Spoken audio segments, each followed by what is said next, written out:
Alhamdulillahi Rabbil Alamin, Rabbil Awwalin wal Akhirin. Asyhadu an la ilaha illallah wahdahu la syarikalah, Rabbul Aqwiya'i wa Rabbul Mustad'afin. Wa asyhadu anna nabiyyana Muhammadan abduhu wa rasuluh, Imamul Muttaqin wa qadidu ghurril muhajjalin, sallallahu alaihi wa ala alihi at-tayyibin wa ashabihi al-mutamassikin bihadihi al-qawim wa man sara ala nahjihim ila yaumiddin. Allahumma salli wa sallim wa barik wa an'im ala nabiyina Muhammad ibn Abdillah wa sallama tasliman katsira. Subhanaka la ilma lana illa ma 'allamtana innaka antal alimul hakim. Allahumma inna nas'aluka ilman nafi'a wa rizqan tayyiba wa 'amalan mutaqabbala. Allahumma inna na'udzubika min ilmin la yanfa' wa min qalbin la yahsha wa min nafsin la tashba wa min du'ain la yusma. Ibu-ibu yang dirahmati oleh Allah, alhamdulillah kita bisa diberikan kemudahan oleh Allah untuk hadir dalam majelis ilmu. Mudah-mudahan Allah Subhanahu wa taala mencatat apa yang kita lakukan sebagai amal saleh kita. Allah berberat timbangan kebaikan kita, Allah ampuni dosa-dosa kita, dan mudah-mudahan Allah menganugerahkan kepada kita keistiqomahan dalam kebaikan hingga Allah mengantarkan kita semua menjadi orang-orang yang husnul khatimah. Amin. Ibu-ibu yang dirahmati oleh Allah, setiap kita pasti berdoa, baik ketika sudah berkeluarga ataupun belum. Di antara doa yang kita baca di antaranya adalah Rabbana hablana min azwajina wa dhurriyyatina qurrata a'yun waj'alna lil muttaqina imama. Doa itu selalu kita baca, dan memang Allah Subhanahu wa taala di dalam surat Al-Furqan setelah ayat 63 itu menyatakan bahwa orang-orang di antara ciri hamba yang disayang oleh Allah atau diistilahkan dengan ibadur rahman adalah orang-orang yang selalu berdoa, yang doanya adalah Rabbana hablana min azwajina wa dhurriyyatina qurrata a'yun waj'alna lil muttaqina imama. Itu ciri dari hamba yang disayang oleh Allah, selalu itu doanya. Tetapi kita terkadang bingung profil generasi yang soleh itu seperti apa. Bingung. Karena itu saya ingin menyampaikan pada kesempatan berbahagia ini apa yang disampaikan oleh Imam Abu Nu'aim Al-Asfahani dalam kitab beliau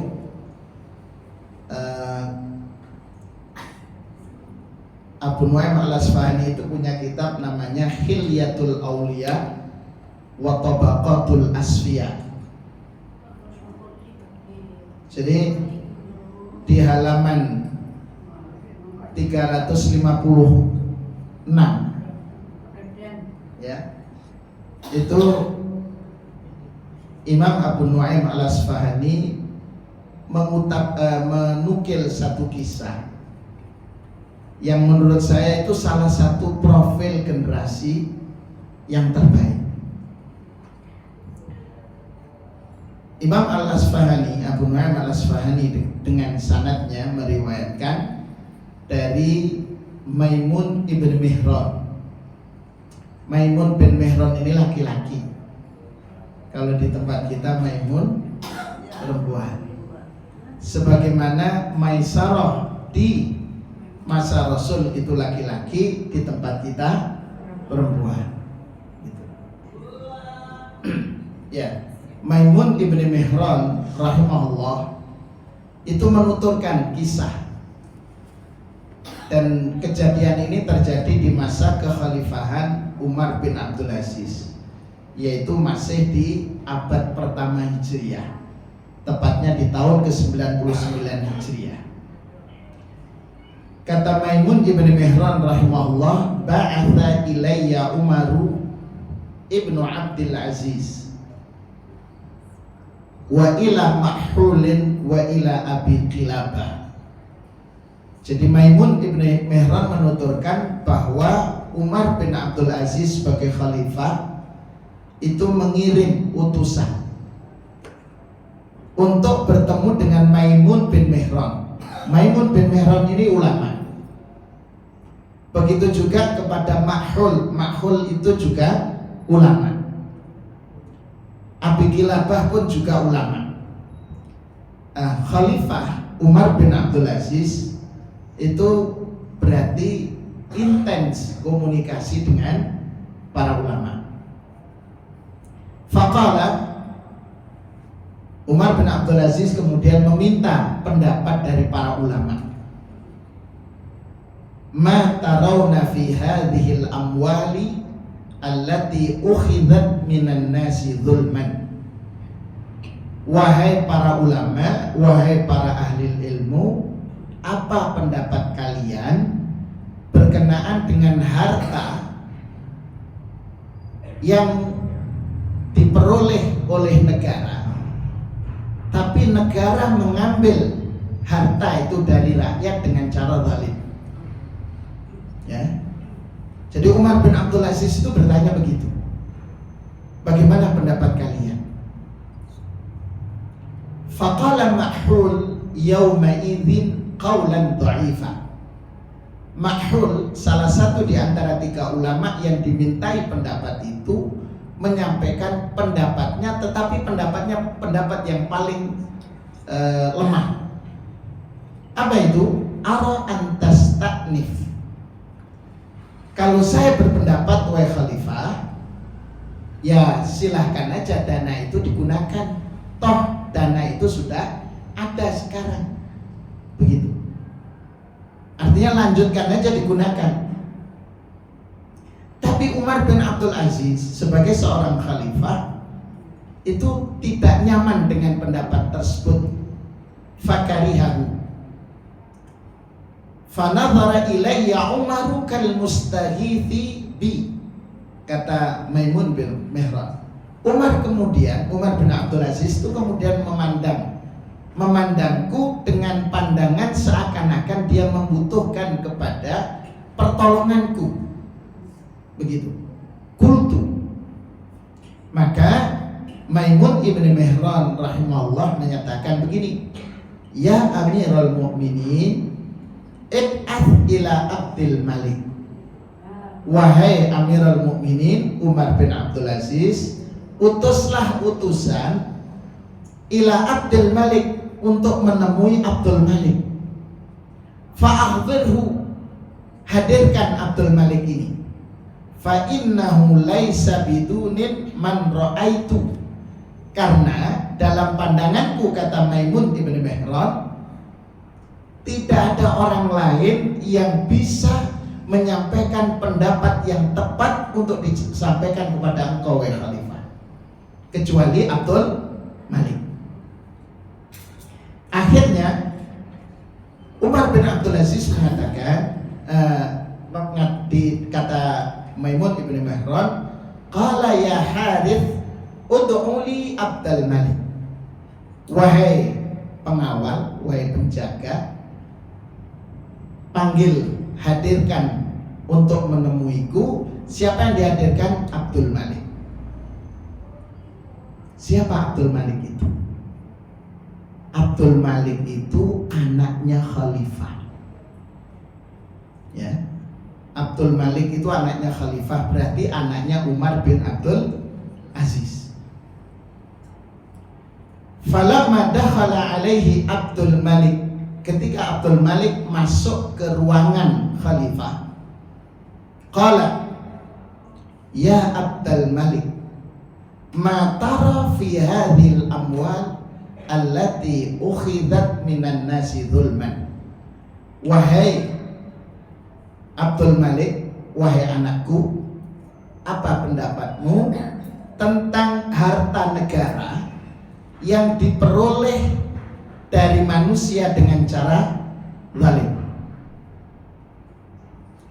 Faqad hadaru yatlubuna. Lah, masyarakat atau orang-orang yang hartanya diambil secara paksa oleh negara, oleh khalifah sebelumnya, sekarang ini sudah hadir di sini. Waqad arafna mawadhi'aha. Kita pun sudah tahu di mana harta itu disimpan.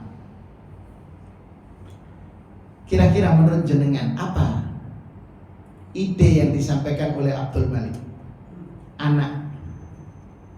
Dia mengatakan, "Ara antarudda."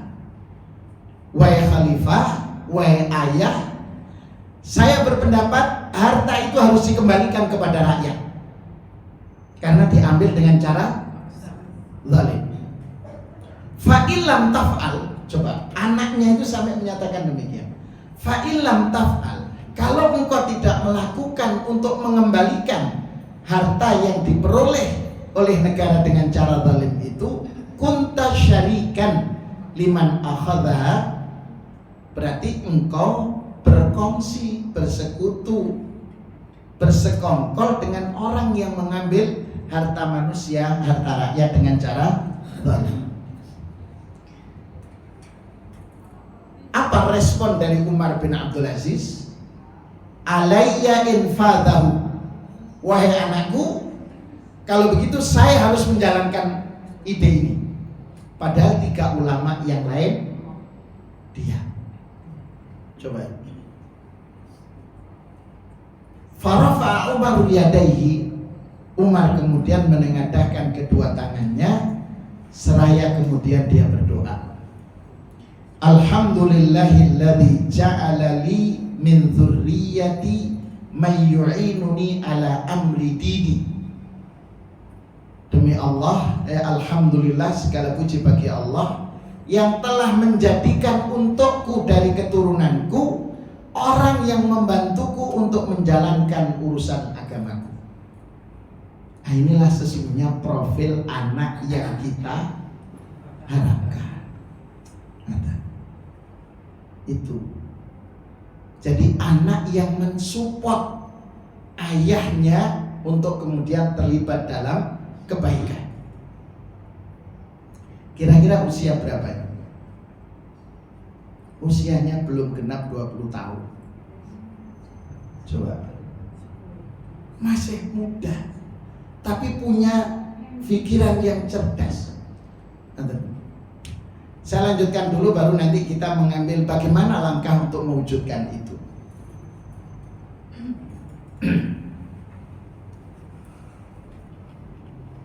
Pakai ini teman, pakai mic enggak?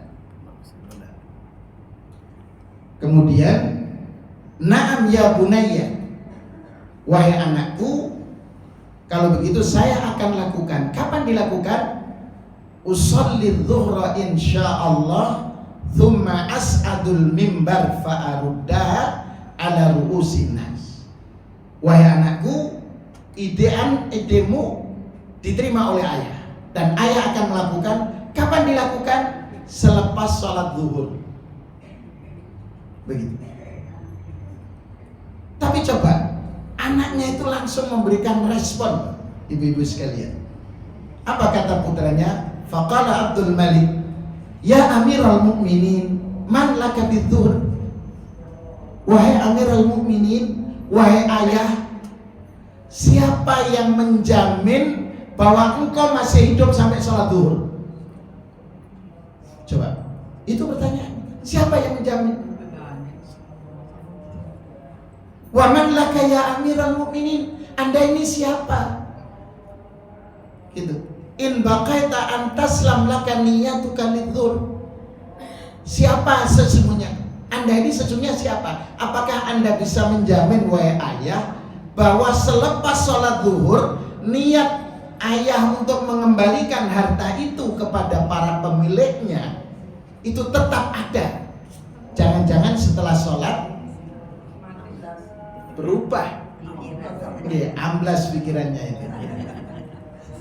Kenapa? Karena banyak pembicaraan. Jadi coba anaknya itu sampai mengingatkan itu, ayah itu tidak ada yang jamin bahwa ayah itu akan hidup sampai sholat zuhur nanti. Begitu. Yang kedua, terus siapa yang menjamin bahwa niat ayah itu akan tetap ada?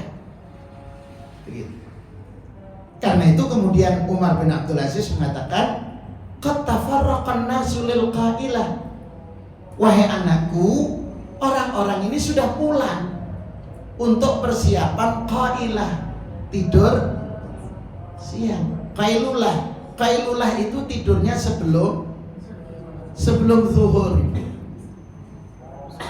Jadi kalau kita tidurnya setelah zuhur. Padahal mestinya yang namanya qailulah itu tidur sesaat sebelum sholat zuhur.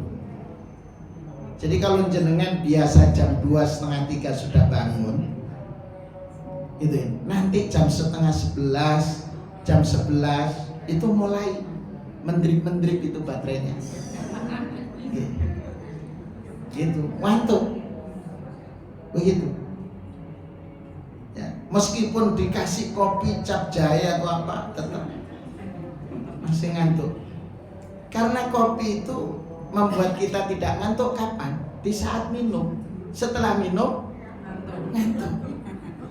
Gitu. Kalau pada saat minum udah ngantuk karena kopinya panas. Ya. Akhirnya coba, karena anaknya nyampaikan begitu, Abdul Malik mengatakan begini, takmur munadika, ya begitu ya, wahai khalifah, engkau perintahkan pengawal untuk mengumumkan fayunadi as-salatu jami'ah, salat siap untuk ditunaikan. Hingga akhirnya hatta yajtami'an nas, orang-orang kemudian kembali berkumpul dan kemudian Umar mengembalikan harta yang diperoleh oleh negara sebelumnya dari rakyat dengan cara zalim. Ibu-ibu yang dirahmati oleh Allah, saya ingin dari kisah ini menyampaikan yang pertama begini. Profil generasi soleh itu adalah satu generasi yang mampu mensupport ayah atau mensupport orang lain untuk kembali dan taat kepada Allah. Itu. Ya. Itu yang pertama. Yang kedua, kisah yang disampaikan oleh Abu Nu'aim Al-Asfahani rahimahullah ini bukan sekedar kisah, tapi ini sosok ideal yang mestinya harus ada pada kita para ayah dan bunda. Nah, bagaimana mewujudkan anak seperti seperti Abdul Malik bin Umar bin Abdul Aziz? Ini dimulai dengan satu, berarti kesamaan visi antara ayah dan ibu. Anak itu mau dibawa kemana? Kita selama ini ketika ngutang anak masih kecil itu, pertanyaannya selalu orientasi dunia. Nggih. Nanti kalau besar jadi apa nak? Dokter. Jadi polisi. Jadi semua orientasinya dunia. Begitu. Padahal dunia itu meskipun ada, belum tentu orang itu bahagia. Yang tidak punya harta, yang hartanya pas-pasan, itu bingung dengan coba kalau punya duit enak, mau pingin beli ini bisa beli, nggih. Itu ketika kita sedang tidak ada. Tapi ketika sedang ada, itu pasti biasanya ada juga kendala, gitu. Jangan perso yang Bismillah, nggih. Bismillah itu Pak Haryadi. Saya beberapa kali silaturahmi ke rumah beliau dan beliau mengundang saya kumpul bersama keluarganya di rumah beliau. Itu waktu masih sebelum Covid lah, sebelum itu beliau kan punya lebih dari 50 bis. Kata 50 bis. Kalau sebelumnya, sebelum di era tahun 90-an itu setiap hari kan bis itu Bismillah, bis Akas gitu.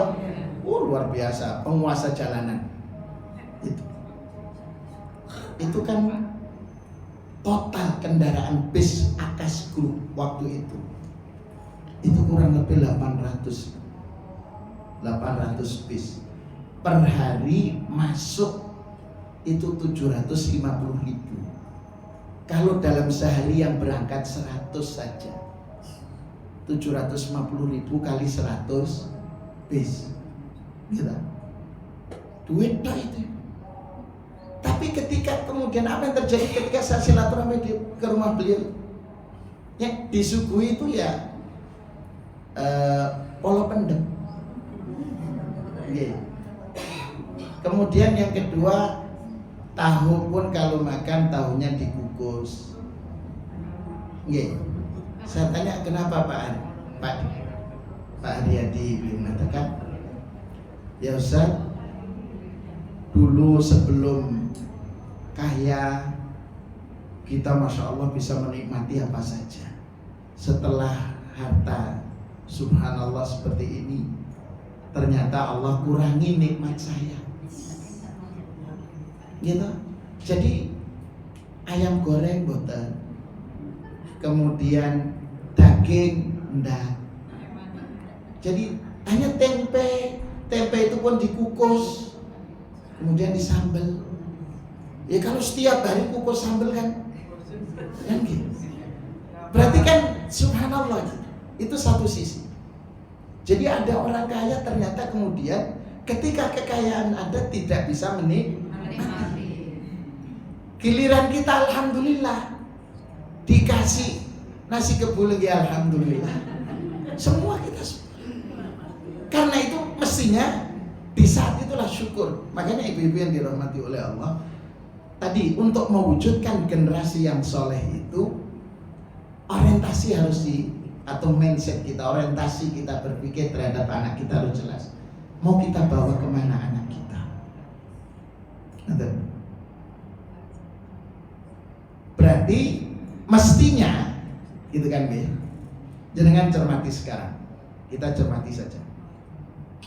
Jenengan kajian fikih toharoh, cara bersuci, yang di situ termasuk cara bersuci ketika haid. Yang ngajar fikih siapa? Ustadz laki-laki.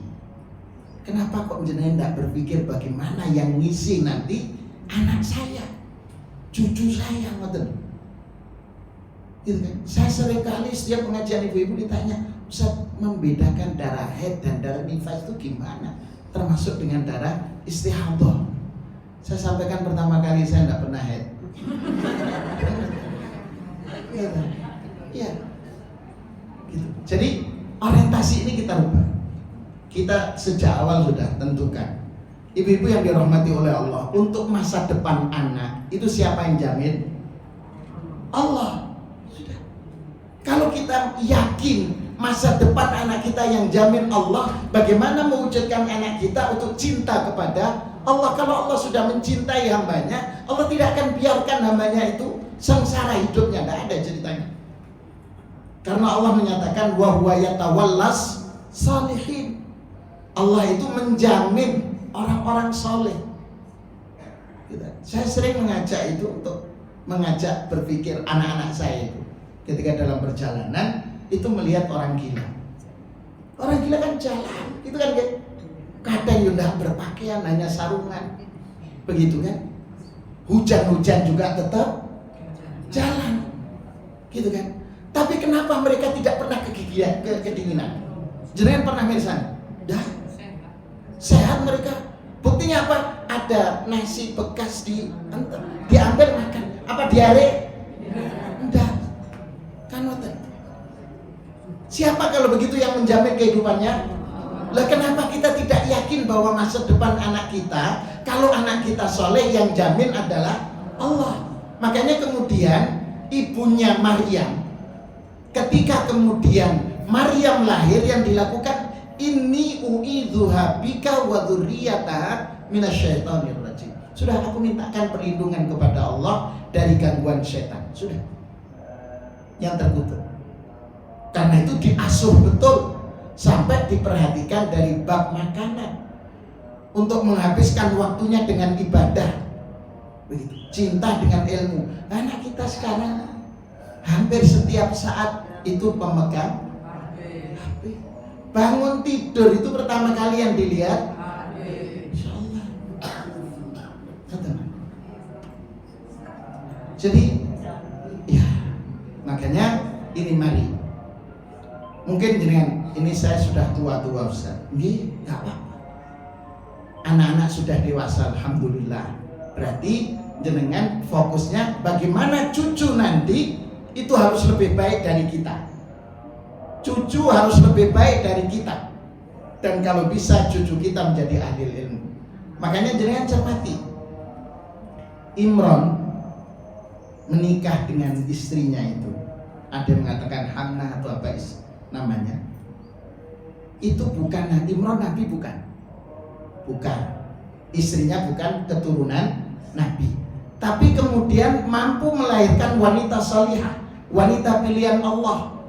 Sampai Allah mengatakan waqalatil malaikat mengatakan waqalatil malaikatu ya Maryamu innallaha astafaki wa tahharaki wastafaki ala nisa'il alamin. Jadi malaikat mengatakan wahai Maryam, sesungguhnya Allah memilihmu, Allah mensucikanmu, Allah memilihmu dari seluruh wanita yang ada. Berarti wanita pilihan. Begitu kan? Karena wanita pilihan, akhirnya apa yang terjadi? Kehidupan Maryam dijamin oleh Allah. Beliau menghabiskan waktunya dengan ibadah. Rezeki hadir. Sehingga kata Zakaria, kullama dakhala 'alaiha Zakaria al-mihrab wajada 'indaha rizqa. Setiap masuk di tempat mihrabnya Maryam mendapati makanan. Rizqa itu buah-buahan.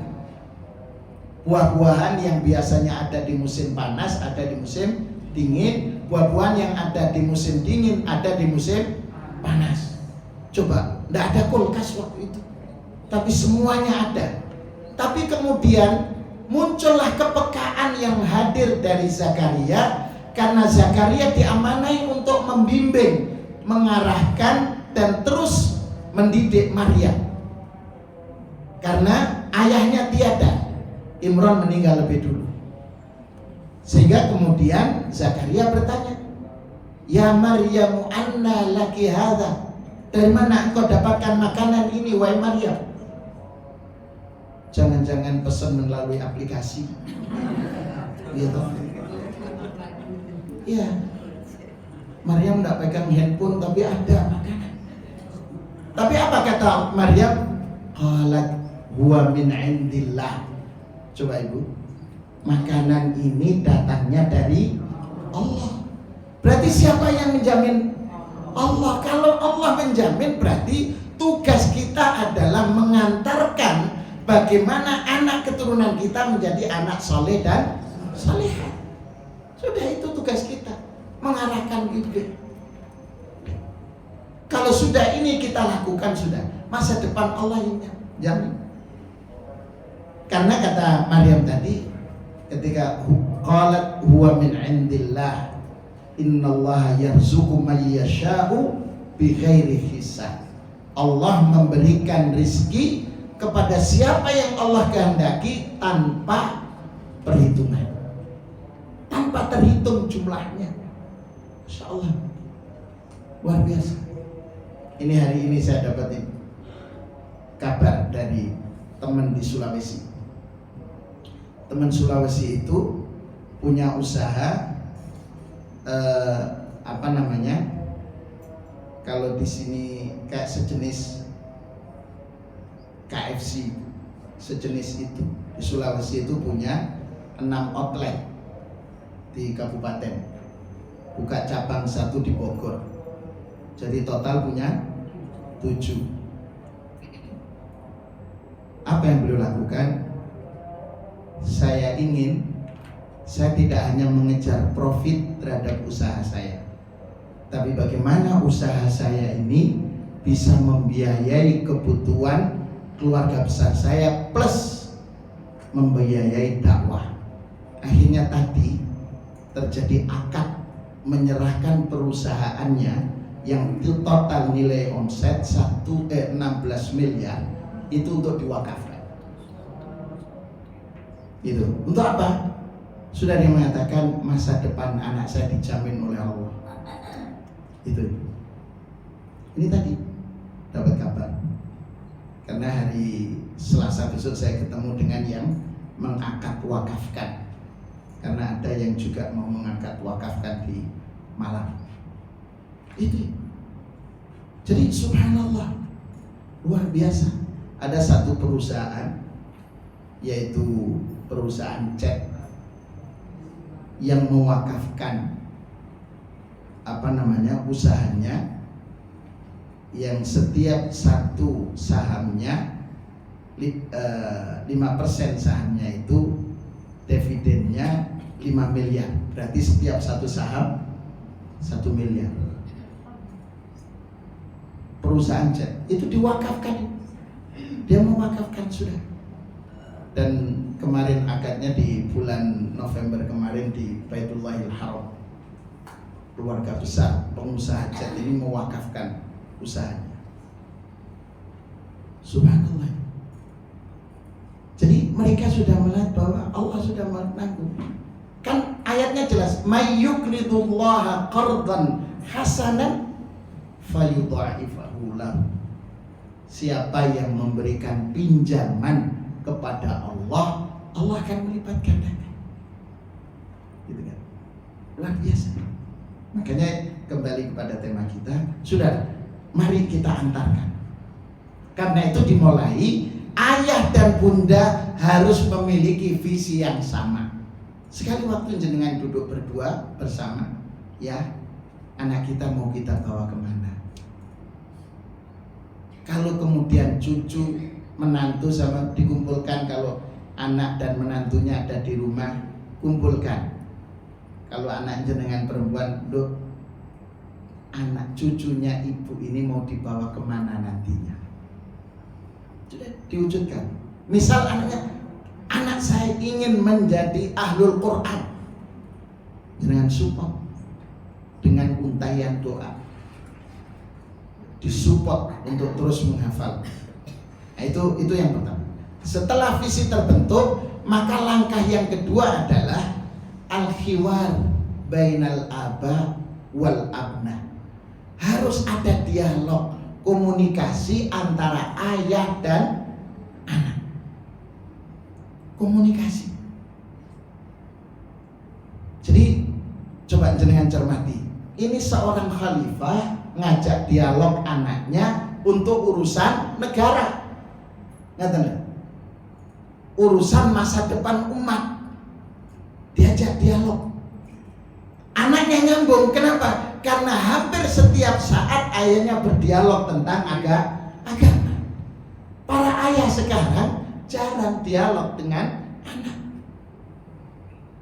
Gitu. Bapaknya kemana, anaknya kemana, nggak pernah ketemu. Syukur-syukur ada yang sama-sama hobinya nonton sepak bola. Gitu. Ada. Jangan persani kalau seperti layar kaca televisi itu kan ya, itu sekeluarga di stadion nonton sepak bola. Itu visinya memang anaknya nanti menjadi pemain bola. Kalau pemain bola kira-kira apa yang dicari? Duit. Padahal kalau sudah patah tulangnya ya selesai. Gitu.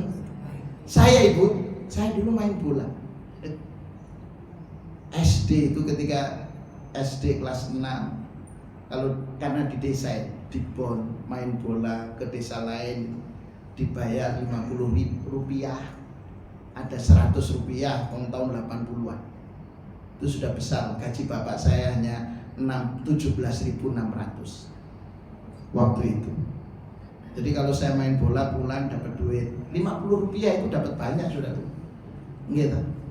Wong beras itu hanya 25 rupiah, 2 rupiah beras waktu itu 1 kilo. Senang.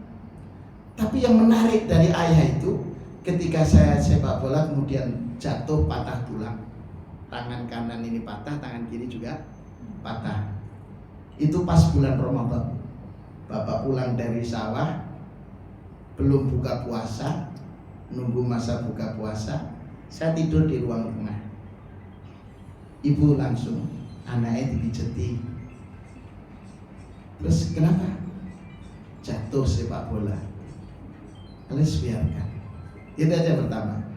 Tapi yang menarik setelah itu bapak menyatakan, Le, sak pinter-pintermu main bal-balan, ndak ira dadi pemain nasional. Wis mondok. Nah sudah akhirnya masuk pondok pesantren. Setelah tamat SMP masuk di pesantren Bangil. Tapi ternyata ya senang sih main bola. Main bola, jatuh lagi yang ini. Ketika jatuh hari Kamis sore main bola di Stadion Pogat. Pulang. Pak jam 9 pagi itu saya kok ada kretek, kayaknya mungkin bapak datang. Ternyata betul. Ternyata ibu semalam itu tidak bisa tidur, kepikiran kena opo anaknya. Akhirnya bapak disuruh ke sini, ya terus dipijeti. Kasih tahu lagi, sudah tidak usah nemen-nemen main bolanya, toh tidak akan jadi pemain nasional. Belajar roh agama yang benar. Sudah itu aja. Akhirnya disitulah berubah. Jadi memang dialog. Karena itu ini pelajaran dari kisah Abdul Malik bin Umar bin Abdul Aziz, dialog dengan ayahnya Umar bin Abdul Aziz. Kenapa Umar bin Abdul Aziz kemudian berdialog dengan anaknya? Karena Umar sebelum menjabat sebagai gubernur di Madinah, beliau seorang ahli hadis, seorang ahli ilmu yang belajar ilmu di Masjid Nabawi, kemudian diangkat sebagai khalifah, sebagai gubernur di wilayah Madinah. Begitu. Sehingga ketika menjadi khalifah pun interaksinya dengan ahli ilmu. Yang ketiga, jadi setelah visi dibentuk, yang kedua kemudian tadi dialog antara ayah dan anak, ibu dengan anak harus intens tentang masalah agama. Yang ketiga, dan itu yang penting juga adalah dialog itu harus disupport berikutnya dengan apa yang dilakukan oleh Umar bin Abdul Aziz terhadap putranya Abdul Malik, yaitu melibatkan, membentuk circle komunitas ahli ilmu. Jadi anaknya meskipun belum usia balik itu sudah berinteraksi dengan ulama di masa itu, dengan Makhul, dengan Abi Kilabah, dengan Maimun ibn Mihran. Jadi meskipun kecil, masih muda, itu berinteraksinya dengan ulama, dengan ahli ilmu. Berarti disupport untuk hadir berinteraksi dengan ulama. Itu yang harus ada. Jadi kalau jenengan cermati kisahnya Anas bin Malik yang kemudian menjadi sahabat yang meriwayatkan lebih dari 2000 hadis Rasul Shallallahu Alaihi Wasallam, itu kan kalau bahasa sekarang, Rasulullah kan datang ke Madinah, kemudian bapak sambungnya Abu Thalhah dengan ibu kandungnya Ummu Sulaim bersama membawa Anas bin Malik untuk kemudian bertemu dengan Rasul, ngangsu kaweruh kepada Rasul dengan mengatakan, ya Rasulullah, hadza Unais hudaimuka. Ada mengatakan yahdumuka, wahai Rasul, ini Anas, anakku Anas yang masih kecil, silahkan terus mengabdi kepadamu. Berarti interaksinya dengan siapa? Dengan Rasul. Anas bin Malik usia berapa waktu itu? Belum, antara 9-10 tahun. Berarti anak usia untuk saat ini SD kelas 3-4 mungkin ya. Anak kelas 3 dan 4 itu kemudian diminta mengabdi, berguru langsung dengan Rasul Shallallahu Alaihi Wasallam. Berarti kan ini diserahkan.